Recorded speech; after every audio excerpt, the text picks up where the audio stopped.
یو ملګری سوال کړل، سوال ډېر اهم او ضروری سوال دی، ځکه چې دا سوال زمانه ډېر شي کسانو کړل. او دویمه خبره دا ده چې دا مسله چې کوم ده دا معمولی مسله نه ده، بلکې دا داسې مسله ده چې د دې په ذریعه باندې ښځه او خاوند همیشه لپاره د یو بل لپاره حرام شي، او چې ښځه خاوند د یو بل لپاره همیشه حرام شي، او د هغې نه باوجود دا ښځه خاوند داسې ګڼي چې مونږه لکه ښځه خاوند یو، د هغې نه چې دغه بچي پیدا کېږي او هغه به د حرام وي، د هغو لپاره په دې مسله کې بیا بالکل تعلق ساتل دا بالکل ناجایز او حرام دي، همیشه لپاره د دوی تعلق ختم شي. سوال دا دی چې انګور خپل د سخر جسمانی خدمت کولی شي یا نشي کولی؟ ظاهره خبره ده زمونږ پښتو معاشره کې اکثر چې کوم دی چې کوم ګورانې دي هغه خپل د سخر خدمت کې او پکاروم د خو جسمانی اعتبار سره یعنی چاپی کول وغیرہ څنګه دي، آیا په شریعت کې د دې اجازه شته یا نشته؟ یاد وساتئ دا غره ډیره حساس معامله ده او داسې مسله ده چې لغونی بد احتیاطي سره معاملات ډیر بګړاوي دي شي، یعنی خزه چې کوم د خپل په خاوند باندې همیشه لپاره چې کوم دي حرام کړي شي، ځکه په دې کې احتیاط پکار. احتیاط دا دی چې انګور چې کوم دا خپل د سخر جسمانی خدمت نه کوي.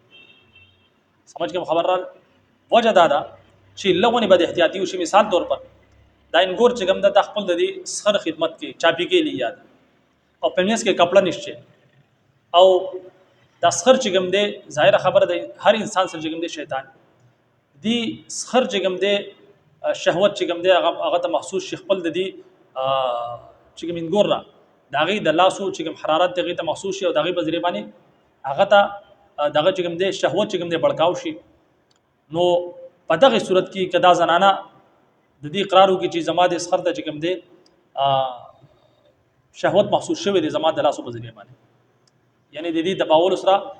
د دې خپل دباول سره دته شهوت محسوس شوی دی او دغه شانته د دې اقرار بیا د دې خزې چې کوم خاوند یعنی د دې سړي زوی غم اقرار وکړي. نو په دغه صورت کې چې کوم دی دا زنانه چې کوم دا جنې چې کوم دا انګور دا همیشه لپاره خپل په دې خاوند باندې حرام شي، ځکه چې دې سره حرمت مصاهرت ثابت شي. سمجھ کې خبر رااله؟ حرمت مصاهرت هغه ته ویل کېږي څنګه چې لکه د مور او د زوی رشته،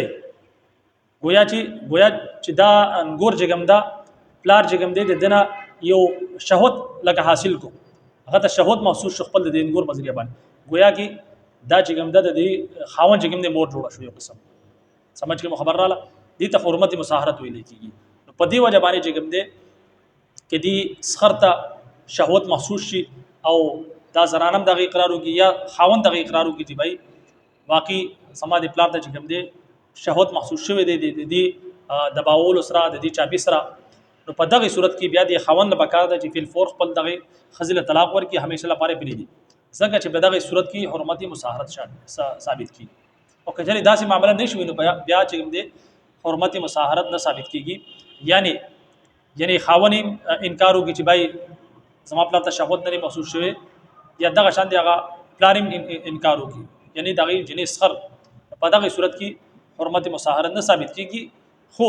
البته